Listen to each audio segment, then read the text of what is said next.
존경하는 법제사법위원회 여상규 위원장님, 그리고 위원님 여러분, 저는 오늘 법무부 장관 후보자로서 국민의 대표자인 여러 위원님들로부터 검증을 받고자 이 자리에 섰습니다. 저와 제 가족의 일로 국민들께 큰 실망감을 드렸습니다. 무엇보다도 새로운 기회를 위해 도전하고 있는 젊은 세대들에게 깊은 사과의 말씀을 드립니다. 제 잘못입니다. 박탈감과 함께 깊은 상처를 받은 국민 여러분께도 진심으로 죄송합니다. 국민 여러분의 준엄한 질책과 비판을 절감하면서 제가 살아온 길을 다시 살펴보게 되었습니다. 말과 행동이 일치하지 못한 점이 있었습니다. 공정과 정의를 말하면서도 저와 제 가족이 과분한 혜택을 누리고 있다는 것을 잊고 살았습니다. 제 가족이 받을 수 있는 정당한 것이라고 생각했던 것들이 정당하지 않을 수도 있다는 것을 뼈저리게 깨달았습니다. 오늘 저를 둘러싼 모든 의혹과 논란에 대해 제가 할 수 있는 최선을 다하여 있는 그대로 드러내고 국민 여러분의 준엄한 평가를 받겠습니다. 존경하는 위원장님, 그리고 위원님 여러분, 그럼에도 제가 감당해야 할 소명이 하나 있다고 생각합니다. 국가 권력이 견제와 균형에 따라 정상적으로 작동하여 모든 국민들의 기본권이 보장되는 사회, 국민들의 인간다운 삶이 보장되는 세상을 만든 일에 작은 돌 하나를 놓겠다는 의지입니다. 저는 약속드린 대로 법무검찰의 개혁을 완결하는 것이 제가 받은 과분한 혜택을 국민께 돌려드리는 길이며 저의 책무라고 생각합니다. 특히 법무검찰이 국민 위에 군림하는 권력기관이 아니라 인권과 정의에 충실한 국민을 위한 법률 서비스 기관으로 거듭날 수 있기를 간절히 소망합니다. 기회가 주어진다면 이러한 소명을 이루는 데 온 힘을 다하겠습니다. 제가 대통령께 법무부 장관에 지명되면서 세운 기준은 왼쪽도 오른쪽도 아닌 미래로 나아가야 한다는 것이었습니다. 개인이 아닌 소명으로 일하겠다는 다짐을 했습니다. 혼신의 힘을 다해서 어느 정권이 들어와도 누구도 뒤로 돌릴 수 없는 계획을 실천하고자 하는 마음은 더 단단해졌습니다. 국민의 인권을 존중하고 오직 국민만을 위하는, 국민으로부터 신뢰받는 진정한 국민의 법무검찰로 거듭나도록 최선을 다하겠습니다. 국민 여러분, 살아가는 동안 사회에 빚진 마음 평생 고스란히 간직하고 살아가겠습니다. 존경하는 위원장님, 그리고 위원님 여러분, 오늘 저는 진실되고 겸허한 자세로 위원님들의 질문에 성심껏 답변드리고 위원님들의 귀중한 조언과 질책을 국민의 목소리로 듣고 깊이 새기도록 하겠습니다. 바쁜 국회 일정 속에서도 청문회 준비에 노고를 아끼지 않으신 위원님들께 다시 한번 감사의 말씀을 드립니다. 경청해 주셔서 감사합니다. 오촌 조카하고 통화를 하면 의심을 받고 의혹을 살 수밖에 없다는 것을 잘 알고 있는 분. 동양대 총장과 직접 통화를 합니까? 답변 드리십시오. 네, 그거는 저 보도를 보았습니다. 제 처가 이 통화를 했습니까? 안 했습니까? 제 처가 통화하는 끝에 조국 수석과 후보자와 통화를 했습니까? 안 했습니까? 제 처의 통화 끝에 받아서 자, 하지 않았습니까? 그죠? 네. 자, 오촌 조카와 통화하면 우리 국민적 의혹이 있을 수밖에 없다고 기자회견 때 말씀하지 않았습니까? 예. 그럼에도 불구하고 동아대 총장과 통화를 하면서 지금 다시 말을 한다고 해도 우리 쪽도 총장님 쪽도 법적으로 전혀 문제가 없다? 그렇게 말씀드리지 않았습니다. 법률팀에 확약했다? 그렇게 말씀하지 않았습니다. 제가 듣기로 동양대 총장께서 파일을 갖고 있다고 합니다. 녹음. 검찰에서 예. 이 문제는요. 앞에서는 의혹이 생기기 때문에 해당자와 통화를 못한다 그러고 뒷구멍으로는 그 의심이 있는 사람과 통화를 하고 있습니다. 위증교사, 증거인멸. 우리 국민들은 위증교사 혐의와 증거인멸 교사 혐의에 범죄 혐의가 있는 사람이 대한민국 법무장관 후보자석에 앉아 있는 장면을 목도하고 있습니다. 송구하다 말씀드리고 사실대로 좀 밝혀달라라고 말씀드렸을 잘한 뿐입니다. 겁니까? 오촌 조카와 통화 안 한 것과 동양대 총장과 통화한 것이 어떻게 틀립니까? 전혀 다르다고 생각합니다. 다릅니까? 네.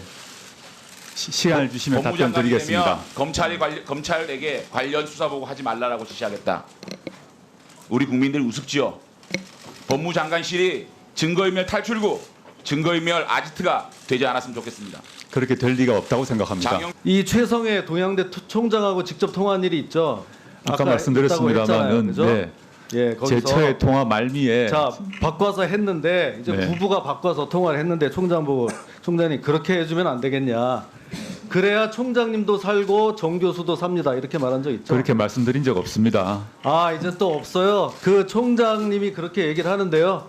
저는 그래야- 너무 총장님 무리를 이렇게 송구합니다. 지금 제처가 많이 억울해하고 제처는 그 위임 받았다고 하는데 좀 조사를 해주십시오. 네, 됐습니다. 하여튼 이렇게 부탁을 드렸습니다. 그 총장도 그래야 총장님도 살고 우리 정 교수도 산다 이렇게 말한 적이 없다고 하는데 거기에 대해서 총장님은 정확하게 이야기를 하고 있습니다. 이거는 그래야 총장도 살고 정 교수도 산다. 그렇게 얘기를 안 해주면 정 교수도 죽고 총장도 죽는다는 뜻입니다. 이게 바로 묵시적인 협박이에요. 강요죄가 되는 거예요.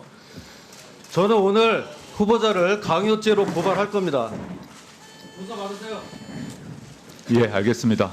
조사 받겠습니다. 2일 전 2019년 9월 4일 아침 8시에서 9시 사이 상황부터 제가 말씀을 드릴게요. 부인께서 최 총장께 전화를 하죠. 예, 전화를 합니다. 그 내용은 미루어 짐작고 다 아시죠. 그런데 10시 54분에 조선일보 기사가 나가요. 표 총장이 위조됐다. 11시경에 바로 또 후보자의 부인이 총장에게 문자 발송을 합니다. 예? 그건 제가 잘 모르겠습니다. 예. 그리고 16시경에 전격적으로 최 총장이 검찰에 소환됩니다. 문자 한번 보시죠.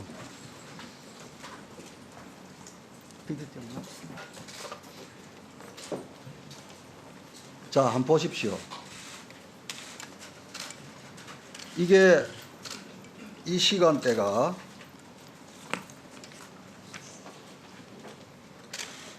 기사가 나기 기사가 난 직후에 이 문자입니다.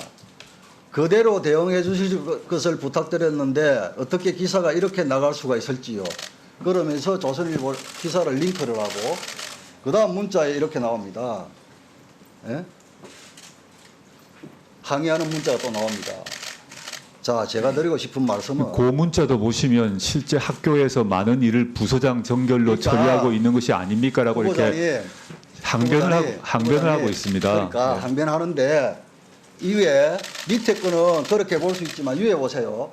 그대로 대응해 주실 것을 부탁드렸는데 어떻게 기사가 이렇게 나갈 수가 있을지요. 이렇게 항의를 합니다. 자, 그래서 이제 후보자 말대로 검찰 수사가 진행 중이잖아요. 예. 예? 그럼에도 불구하고 여러 가지 강변을 하시는 후보자를 보니까 안타깝다는 말씀을 드립니다. 후보자의 딸이 2009년 5월 1일부터 5월 15일까지 보름간 한영외고 3학년 시절에 서울대 법대에서 인턴을 했고 서울대 공익인권법센터에서 인턴을 했다라고 하고 있습니다. 네. 당연히 그 기관에서 증명서를 발급해 줬겠죠.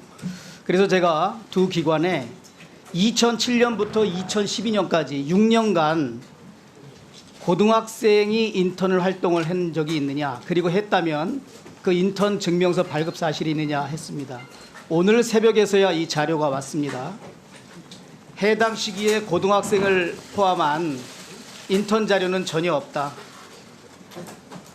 그러면서 그동안 제가 그러면 6년 동안 공익인권법센터에서 인턴 활동을 하고 증명서를 발급한 내역을 보내달라 그랬더니 이렇게 보내줍니다. 이게 인턴 활동 증명서입니다. 그런데 그 기간 동안 6년 동안 17명에 해당되는 인턴이 활동을 하고 이렇게 증명서를 저희한테 첨부합니다.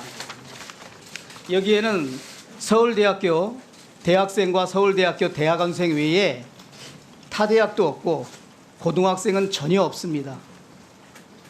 어떻게 전혀 없는 인턴 활동을 서울대 법대나 서울대 공익인권법센터에서 후보자의 딸이 하지 않았는데 이러한 증명서가 발급되고 그것이 학교 생활기록부에 기재되고 고려대학교 수시 입시 전형에 제출될 수 있습니까? 이것은 본인이 서울대학교 당시 교수였기 때문에 본인의 영역에서 일어난 일입니다. 나는 모른다고 답할 그런 사안이 아닙니다. 전혀 아닙니다. 실제 저희 그럼 이걸 아이는 누가 했습니까? 지금 센터에서 확인해 보셔야 될 것 같고요. 지금 센터에서 확인한 거예요. 그 서울대학교 공익인권법센터에서 확인해서 이렇게 답변이 온 겁니다. 그 당시 시점 시기를 한번 보시면 좋겠습니다. 저희 아이가 제가 실제 자료를 2007년부터 2012년까지 6년간 서울대 공익인권법센터에서 인턴을 실시한 내용과 고등학생 포함 여부 보관 중인 자료를 다 제출받은 겁니다. 지금 실제- 후보자 네 당황스럽겠지만 거짓말하는 겁니다. 아닙니다. 국제회의에 자, 실제 참석을 그다음- 했고요. 질문하면 답변하세요. 자, 그다음 사진 좀 보시죠. 저 옆에 있는 사람 누굽니까?